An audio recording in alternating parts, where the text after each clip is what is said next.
Oo. Kailangan ko rin i-clarify yun. Di ba? Actually, first time ko magpapa-interview about this.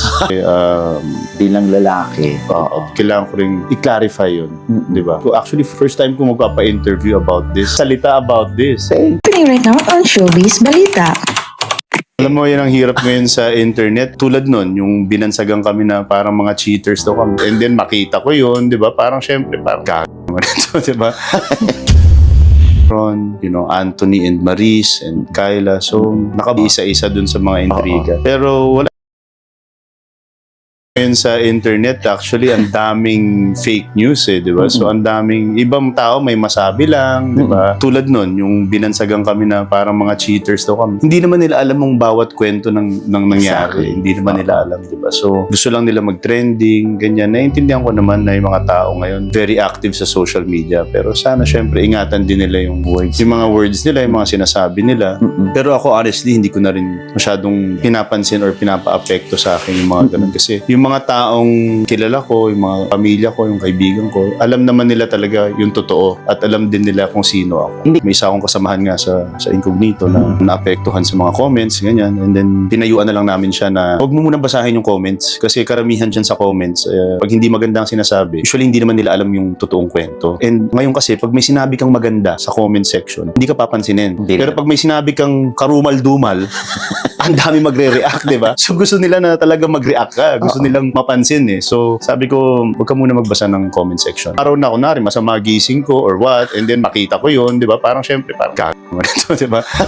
Di ba? So, pero, yun nga pero pag tagal-tagal, pag naisip mo, talagang wala. Mga tao talaga gano'n. Maraming sa social media especially.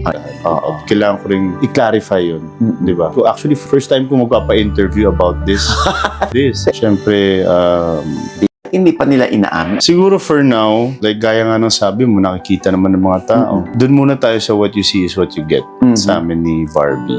Ang gusto ko lang sigurong i-clarify doon sa mga tao is that si Barbie walang kinalaman sa paghihiwalay namin ni Sarah. Hindi siya third party, hindi nag-overlap. Kasi maraming mga tao, yun nga, mga bashers na nagsasabi na siya ang dahilan. Wala siyang kinalaman. Nakilala ko si Barbie, matagal na kaming nagkahiwalay ng landas ni Sarah. So, yun. Gusto ko lang i-clarify. Siyempre kasi parang ang daming nagre-react sa kanya, ang daming mga nag-hate comments sa kanya. Diba? So, siyempre, kailangan ko rin i-clarify yun.